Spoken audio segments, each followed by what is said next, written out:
Hello everybody. Welcome to ITLS Academy.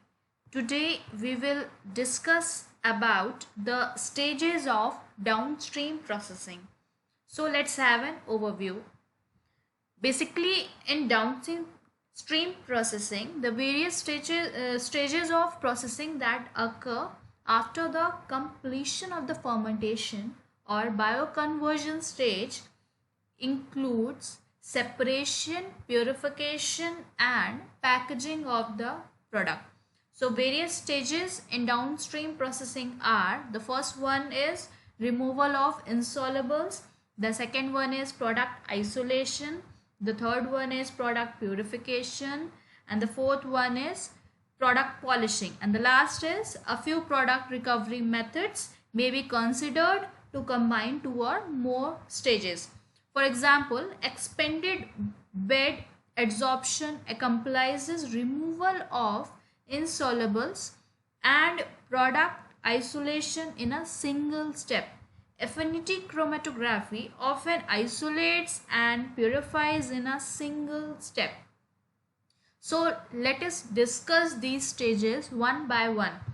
So first of all is removal of insolubles. Basically, in removal of solubles, it depends on the separation of cell debris or other particulate matter. Typical operations to achieve this are filtration, centrifugation, sedimentation, flocculation, and the last is gravity settling.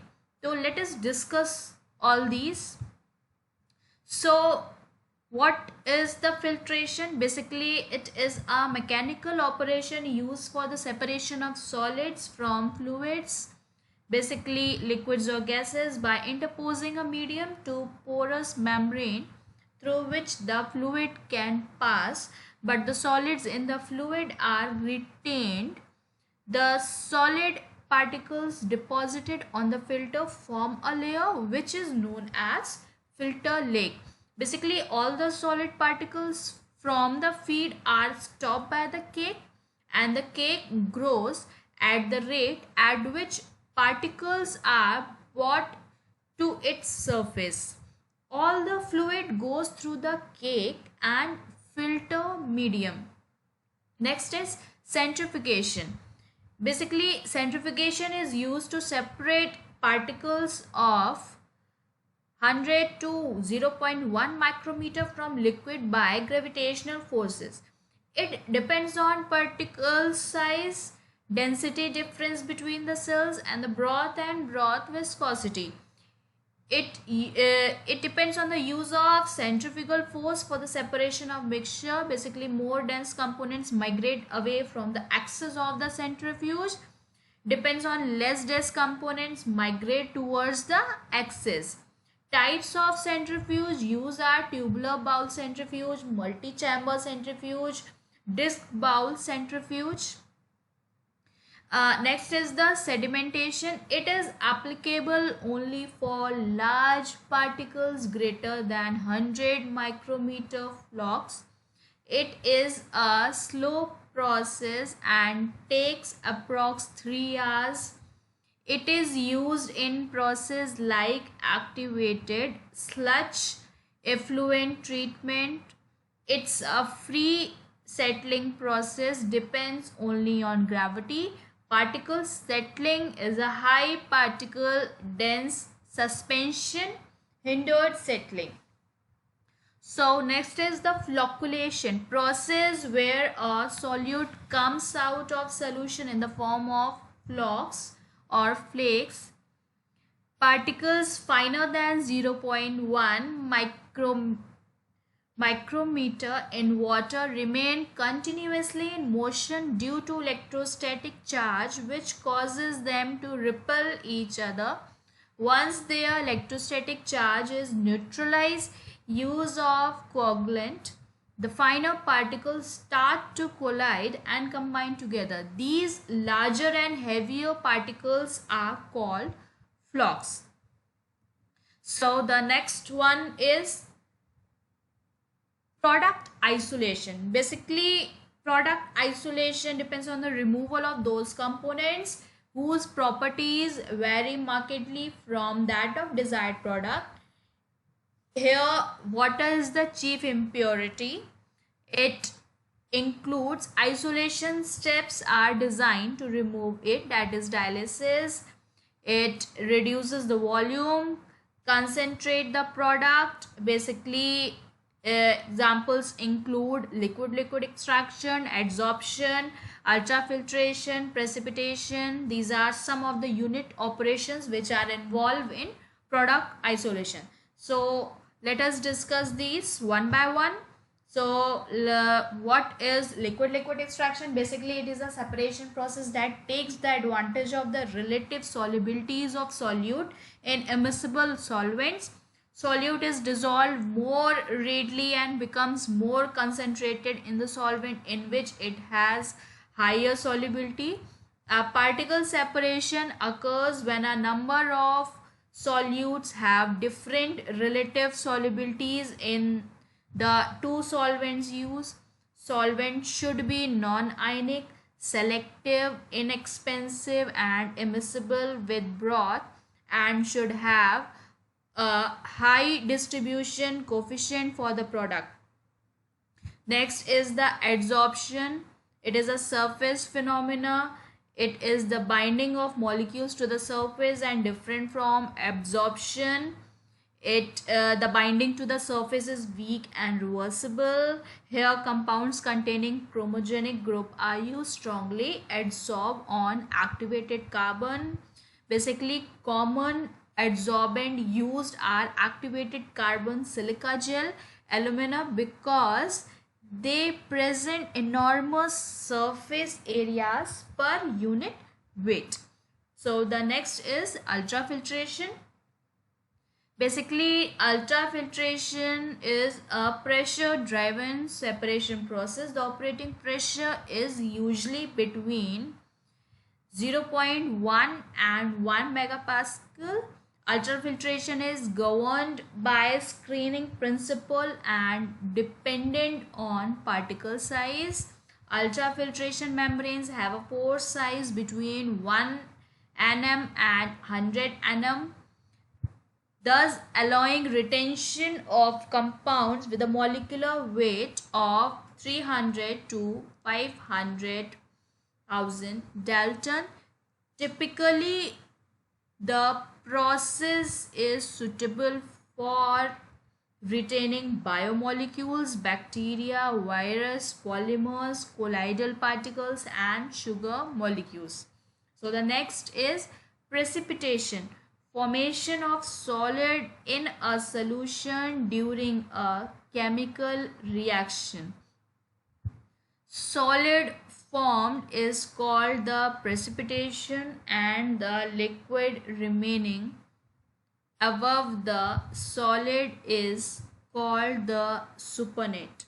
Salts such as ammonium, solid sulfate are used for proteins to precipitate. Organic solvents, methanol used to precipitate dextrans, chilled ethanol and acetone used for protein precipitation. Non-ionic polymer such as polyethylene glycol used in precipitation. So the next one is product purification. So it is done to separate those contaminants that resemble the product very closely in physical and chemical properties. It is very expensive to carry out. It requires sensitive and sophisticated equipment. It is the significant fraction of the entire downstream processing expenditure. Examples of operations include affinity, size exclusion, reverse phase chromatography, crystallization, and fractional precipitation. So it includes, the first one is chromatography.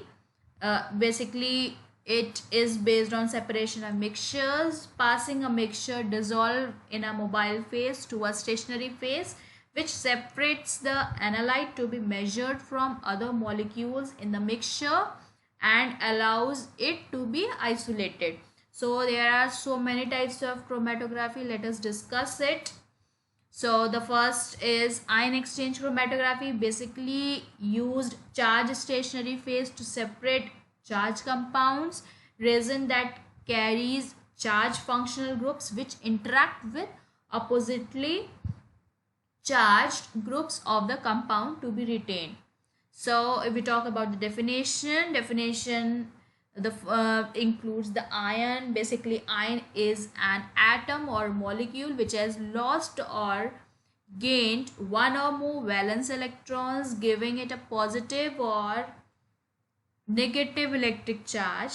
Anions are negative charge ions formed when an atom gains electrons in a reaction. Anions are negatively charged because there are more electrons associated with them than there are protons in their nuclei. Cations are positively charged ions formed when an atom loses electrons in a reaction, forming an electron hole. So the next is the affinity chromatography.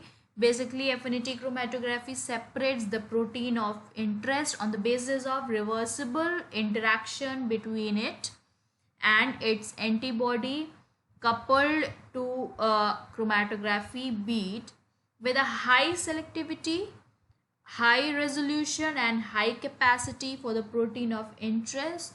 Purification levels in the order of several thousand-fold are achievable. The protein of interest is collected in a purified concentrated form. Basically biological interactions between the antigen and the protein of interest can result from electrostatic interactions, van der Waals forces or hydrogen bonding. To elude the protein of interest from the affinity beads, the interaction can be reversed by changing the pH or ionic strength. The concentrating effect enables large volumes to be processed. The protein of interest can be purified from high levels of contaminating substances. Making antibodies to the protein of interest is expensive, so affinity chromatography is the least economical choice for production chromatography. So the next is size exclusion chromatography, also known as gel permeation filtration chromatography, which separates molecules according to their size. Low resolution polishing, which is the tertiary or quaternary structure. So the next is reverse phase chromatography. Basically reverse phase chromatography is an resolution procedure used in liquid chromatography in which the mobile phase is significant more polar than the stationary phase.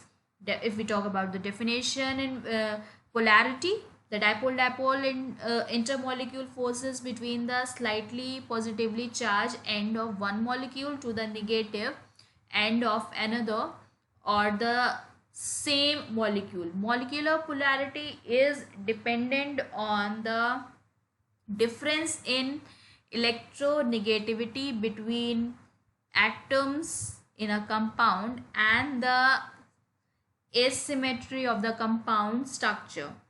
Next is liquid chromatography. Basically mobile phase is a liquid carried out either in a column or a plane. In the HPLC technique, it is also known as HPLC. Basically in HPLC technique, the sample is forced through a column that is packed with irregularly or spherically shaped particles or a porous monolithic layer that is stationary phase by a liquid that is mobile phase at a high pressure. So this was about the high performance liquid chromatography. So the next is crystallization. In crystallization, basically it is the process of formation of solid crystals precipitating from a solution, melt, or more really deposited directly from a gas. It is a chemical solid liquid separation technique in which mass transfer of a solute from the liquid solution to a pure solid crystalline phase occurs.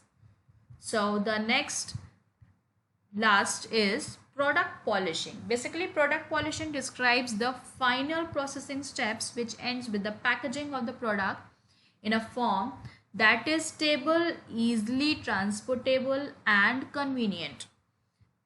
It includes crystallization, desiccation, lyophilization and spray drying, which are the typical unit operations of this product polishing. Depending on the product and its intended use, polishing may also include operations to sterilize the product and remove or deactivate trace contaminants which might compromise product safety. Such operations might include the removal of viruses or depyrogenation. So, let us discuss about these unit operations of product polishing. So, the first one is lyophilization. Basically, it depends on the freezing of the material. It helps in the reducing the surrounding pressure and adding enough heat to allow the frozen water in the material to sublime directly from the solid phase to gas. Again, it includes next is the crystallization, which is a form of the product polishing.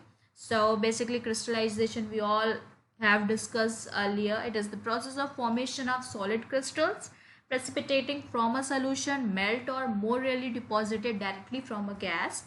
It is a chemical solid liquid separation technique in which the mass transfer of a solute from the liquid solution to a pure solid crystalline phase occurs. So the next is the desiccation. It is the state of extreme dryness or the process of extreme drying. A desiccate is a hygroscopic, that is attracts and holds water substance that induces or sustains such as a state in its local vicinity and in a moderately sealed container. So the next is the spray drying. Basically, spray drying is a method of producing a dry powder from a liquid or slurry by rapidly drying with a hot gas. This is the preferred method of drying of many thermally sensitive materials such as food and pharmaceuticals. So this was all about the stages of downstream processing. So in the next lecture, we will discuss about the various downstream processing operations. So follow ITLS Academy on Instagram, Facebook, Twitter, YouTube. Register at www.itlsacademy.com. For any query, we have a helpline number, that is 7080833450. Thank you for being with us.